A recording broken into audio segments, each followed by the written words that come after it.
નમસ્કાર મારા વહાલા વિદ્યાર્થી મિત્રો, આજે વાત કરીશું ધોરણ 8 વિષય હિન્દીના પાઠ નંબર 2 કચ્છ કી શેર પાઠના સ્વાધ્યાયના અભ્યાસ અને સ્વાધ્યાયનું સંપૂર્ણ વાત આ વિડીયોમાં કરીશું। એ પહેલાં ચેનલની અંદર પ્રથમ વખત આવ્યા છો તો મિત્રો ચેનલને ખાસ સબસ્ક્રાઇબ કરી દેજો। अभ्यास प्रश्न नंबर 1, निम्नलिखित मुद्दों के संदर्भ में 4-5 वाक्य बोलिए और लिखिए।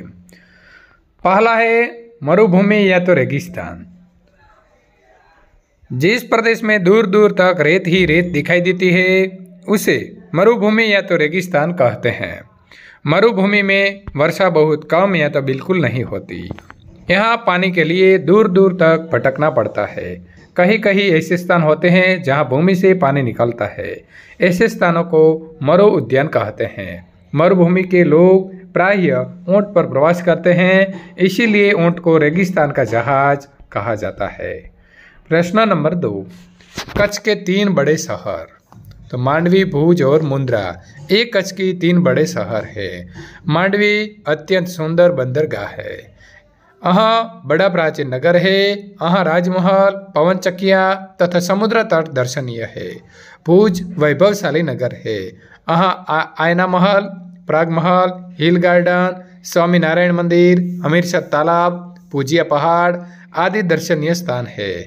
मुंद्रा में अनेक उद्योगों का विकास हुआ है। यहाँ कई प्राचीन इमारतें हैं।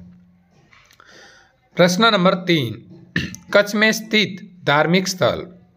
भद्रेश्वर, नारायण सरोवर, लखपत तथा हांजीपीर के कच्छ के मुख्य धार्मिक स्थल है।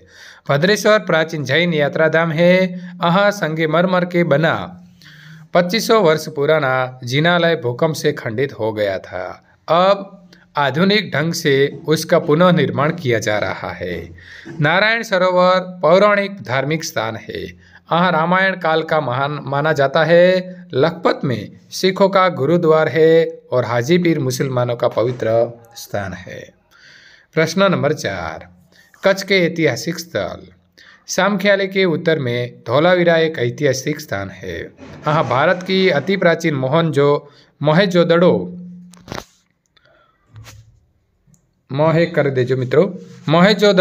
संस्कृति के अवशेष पाए जाते हैं।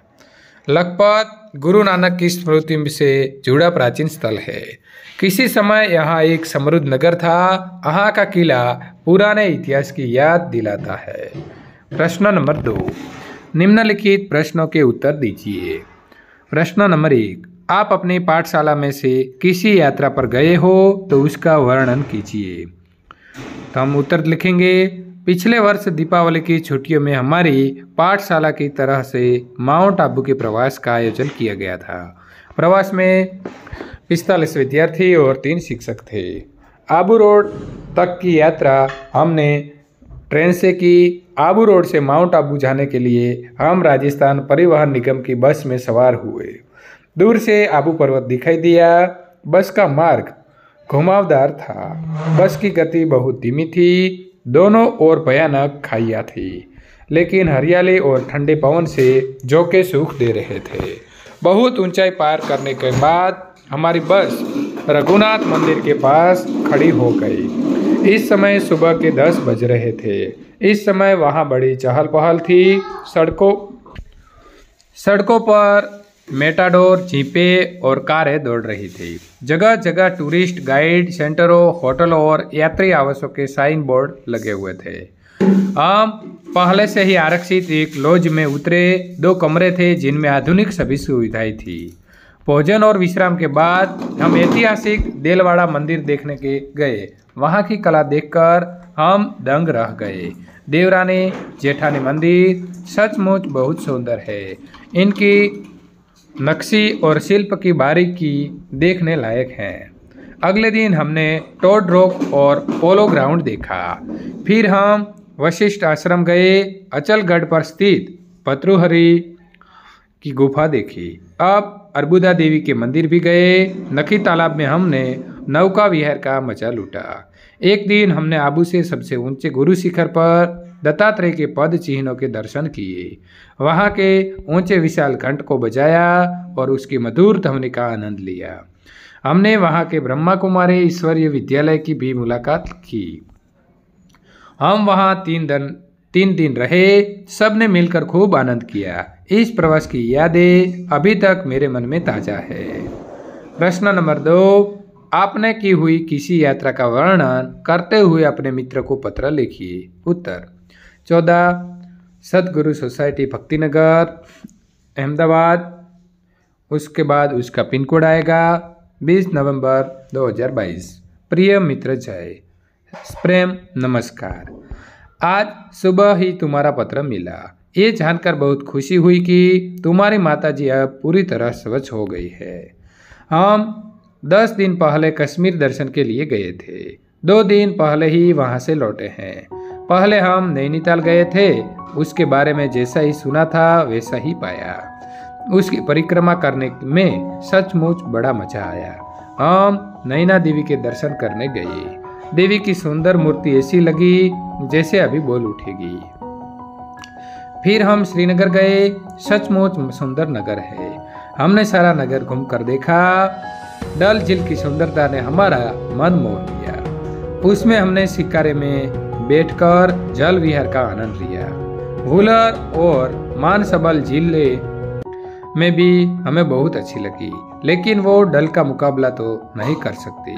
श्रीनगर और पहलगांव के बीच केसर की क्यारियों में से आ रही खुशबू ने हमें मदमस्त कर दिया।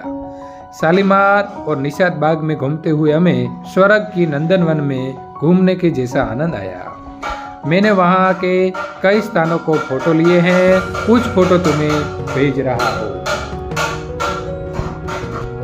शेष मिलने पर तुम्हारा मित्र रियाज। प्रश्न नंबर 3, दिए गए शब्द मिले ऐसी पहेलियों का निर्माण कीजिए। पहला, आकाश में रहता हूँ, रात भर चमकता हूँ, दिन में छिप जाता हूँ, सूर्यास्त होने के बाद फिर निकल आता हूँ, चम चम चमकता रहता हूँ, मौन। प्यारे बच्चों बताओ मैं हूँ कौन? तो सितारा। प्रश्न नंबर 2, गणपति जैसा मुंह है मेरा, काया खूब विशाल, सबसे बड़ा जानवर हूँ मैं, मस्त है मेरी चाल। जवाब आएगा हाथी। नंबर 3, मेरे रहने पर अंधेरे की नहीं चल पाती, मेरे 2 साथी है तेल और बाती। तो चिराग। नंबर 4, ज्ञान का मंदिर हूँ, सरस्वती का घर हूँ, आओगे यदि मेरे पास पाओगे विद्या का प्रकाश। पाठशाला। कच्छ की शेर का स्वाध्याय हम देखेंगे। प्रश्न नंबर 1, दिए गए शब्दों का शब्दकोश के क्रम में लिखिए। अभ्यास, विनय, संध्या, प्रगति, अभिवादन, महकना, संग्राम, शायर, हमदर्द और चिराग। पहला आएगा अभिवादन, अभ्यास, चिराग, प्रगति, महकना, विनय, शायर, संग्राम, संध्या और हमदर्द। प्रश्न नंबर 2, इस पाठ में आए प्रशंसकीय शब्दों की सूची बनाकर उनका वाक्य में प्रयोग कीजिए। अधीक्षक, सुप्रिंटेंडेंट, मैं थाने में जाकर अधीक्षक से मिला। प्रभाग, डिवीजन, फिल्म प्रभाग आज बंद था। वरिष्ठ तो सीनियर, वे यहाँ वरिष्ठ अभियंता है। कनिष्ठ, जूनियर, कनिष्ठ अधिकारी योग्य व्यक्ति है। सचिव, सेक्रेटरी, मंत्री ने अपने सचिव को बुलाया। प्रश्न नंबर 3, नीचे दिए गए विशेषणों का वाक्य में प्रयोग कीजिए। दयावान, राजा बहुत दयावान था। मूल्यवान, समय सबसे मूल्यवान वस्तु है।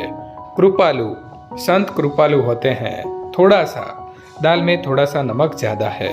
अच्छा, मोहन एक अच्छा लड़का है। सुंदर, उद्यान में सुंदर फूल खिले हैं। प्रिय, गुलाब मेरा प्रिय पुष्प है। प्रश्न नंबर 4, दिए गए परिच्छेद को हिंदी में अनुवाद कीजिए। હિરણ નદીની પશ્ચિમ બાજુએ સુરજ દાદા વિદાય લઈ રહ્યા છે। સંધ્યા ટાણે પંખીઓના ટોળા પોતાના માળા ભણી ઉડી રહ્યા છે। ભેંસોનું ખાડું અને ગાયોના થણ પોતાના માલિકના ઘર ભણી વળી રહ્યા છે।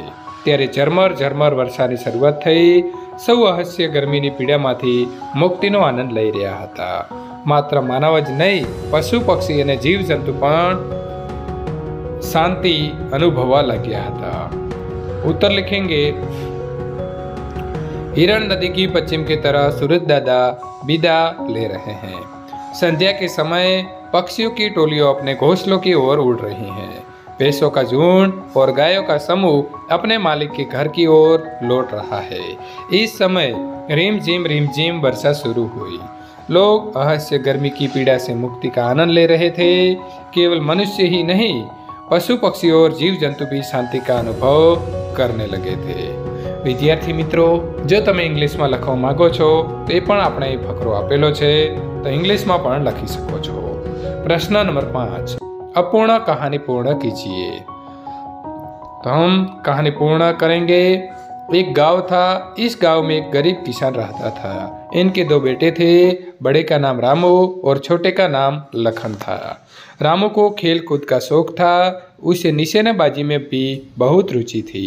बड़ा होकर वो भारतीय सेना में भर्ती हो गया। छोटे बेटे लखन को खेती बाड़ी का शौक था। उसने खेती की जिम्मेदारी संभाली और एक समृद्ध किसान बन गया। भारत पाकिस्तान के बीच युद्ध हुआ। रामू ने बड़ी बहादुरी दिखाई। उसने दुश्मन के छक्के छुड़ा दिए। लड़ाई खत्म होने पर सरकार ने उसे वीर चक्र प्रदान किया। सेना में उसे पद दिया गया। अब किसान बहुत खुश है। इसके बेटे ने जय जवान जय किसान का नारा सार्थक कर दिखाया। विद्यार्थी मित्रों, અહીં સંપૂર્ણ સોલ્યુશન પૂર્ણ થાય છે। ત્યાર પછીના કાવ્યનું સોલ્યુશન મેળવવા માંગો છો તો આપેલી એન્ડ સ્ક્રીન ઉપર ક્લિક કરી અને મેળવી શકો છો।